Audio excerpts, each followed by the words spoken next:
Whoa, look at this! It's a... Well, it says MicroVision. That's right. I got one of these guys, and we're going to talk about it today. Whatever it is, this brick. It's even more of a brick than the Game Boy. This thing is just huge. And we're going to talk about the games that come with it, and kind of like the history. Yeah. The little bit of history.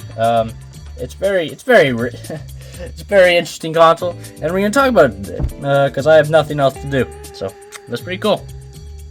Okay, so we're gonna kind of talk about MicroVision, kind of like its backstory, what kind of it is. First of all, you can kind of see that there's nothing there. It's just, it looks kind of goofy. Not gonna lie. It has a knob on the front. And that's about it. There's a power button. You'll find out what this is in a second. It looks like foam.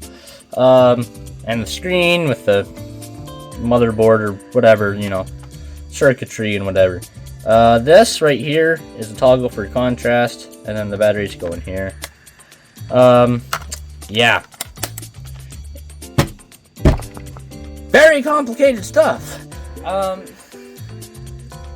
We're just gonna put out Blockbuster here and just show you how this thing kind of works. So the cartridge goes up like that. In there, locks in there. It's like, oh, okay. Like, this looks more normal, I think. Still doesn't look normal, but you can see that the touchpad turned into different buttons down here. And this is still there. I don't know why that wouldn't be there. Turn it on for you. Look at that. Look at that. I'm gonna put that back. Look at this. There's stuff. Oh, it made noise. Balls. Yeah, 1, and it's gonna be slow. Paddle. I don't. Okay, go. And look at this. It's what in the world? Yeah. Look, it's a block breaker game that I cannot see. Oh my gosh. It's real something. It's innovative, ain't it? I can't even do anything. I think it's bugged out, man. All right, let's try this again. That is not right. Oh, and it's coming out. Okay. I don't like this game anyway. Okay, something a bit easier to try. I'm actually kind of good at bowling. It's fun. Personally, the only other fun one is Cannon Phaser, or wait, no, Star Trek Phaser Strike. All right, it's the only other fun one. Because the other ones are just way too difficult for no reason. This one's great because it's just bowling, man. Look at that. It says 1S. There's one player. As you can see, that was there. This thing barely stays on anymore. It's kind of bad.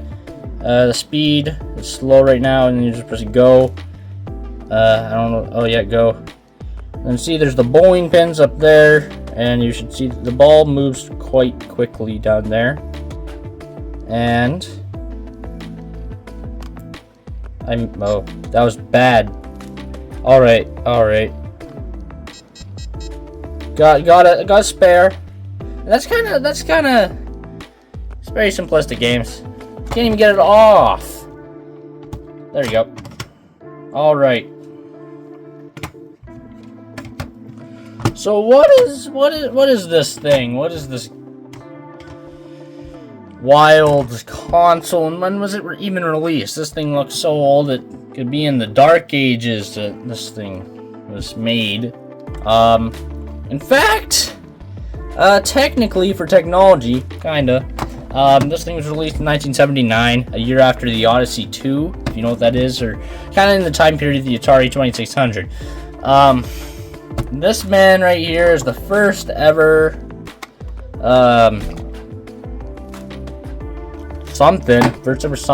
first ever portable console for that has interchangeable cartridges, as you saw before. It's really unique because the entire system itself is the cartridge, which is kind of cool. Released by Milton Bradley back in the day. It's very simplistic. I don't even know how much it was sold for, and I'm not gonna research that. Very, very interesting system, for sure. But there's so many things wrong with it that can happen. I'm lucky to have a working one even, because my I got, like, you're looking at one's inbox working, and that's the only way to get one working right now, or at least from what I saw, like, online. And they're all like over $1,000. That's a lot for a thing that you just saw does barely anything. I was able to pick mine up for 25 bucks with the games because it just was not working. They didn't know why it was working. I've gone to the store a little bit before, so we had a good relationship. Picked it up, we fixed it up. It works. So I don't know how much this thing would be valued at even. It's just so, like, what's going on? The power switch is dug in there, and that's why I kept changing the battery to this in order for it to turn on. We simply redirected the power to go straight to it, have the power switch always on instead of having to dig in there. And yeah, it's great, works. So many things can go wrong with it though. Like, just having it here is like a death wish for it. I don't... So, one of the problems with this is that right in there, if I touch that, oh my gosh, no, go back up, please. Look at this. There we go. So that's kind of bad. But if I touch that, the static electricity in there, like, oh my gosh, why is this so bad? All right. It just breaks the game. It just stops it from playing, which is kind of bad since this was marketed towards kids. I think they touch stuff. I don't know though. Maybe they're just like not touching anything back in the day, and they're all okay. It was all the parents' fault for being too curious. Another thing that was a problem: the screen. The screen is horrible on these things. They apparently break down so much, and you can't find a replacement for any of them because all the screens are already dead. So there was, I believe, a project back in the day, in the 2010s, like 2017, 2015 to 2017, maybe even 2019, but kind of in that time period, that had replacement LCD screens for the MicroVision, but you can't find any of those anywhere anymore. Just like the MicroVision, you can't find it anywhere. So, yeah, it's a bit annoying. That's all right. I don't need to worry about that. Another problem. Well, this thing, just in general, dies to everything. I was reading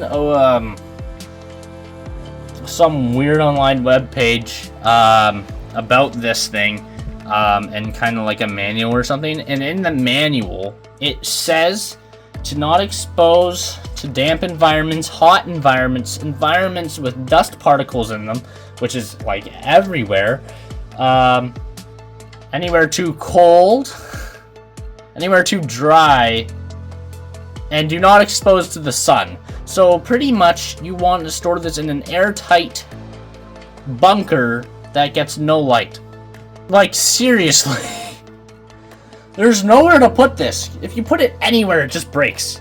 It's just vulnerable to everything. It's like if you had a Pokemon and then said it's weak to everything. And it has no good moves. So I don't know That's in the manual from the manufacturer or whatever. Like, what? That's not even. That's horrible. That's really bad. But yeah, I just thought this was pretty cool. Short little video on this was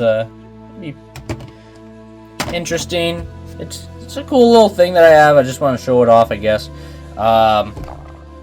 sharing a little bit of history, I guess. I have no idea. And it's, yeah, really cool little guy. Way bigger than a... I'll go grab a Game Boy, and I'll show you how much bigger it is from one of those. Here's, like, a regular Game Boy compared to that. And here's a Game Boy Color. That's like 1 3/4 of a Game Boy. This is about the same height. No, not even. 1 1/2 Game Boys. This is how tall this thing is. I don't know about width, but I think it's about... It's pretty similar with the knob. You know, you can see the size difference pretty humongously here. So, I don't know.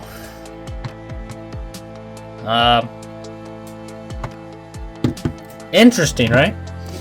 It's just like really interesting also how technology about, like, this was 79, this was over a decade later, 89. That's what happened to it. I just showed you what that thing can play, and I would hope you guys know what a Game Boy can play. It's very impressive what like how fast technology advanced back in the day. And yeah, really cool. Anyways, I hope you guys enjoyed the video. I guess. I think. I hope you did. Probably not. And I'll see you around. I'm not going to tell you to like and subscribe, because that probably gets annoying for you people scrolling YouTube all the time. So, do whatever you want. I'm out. See you later.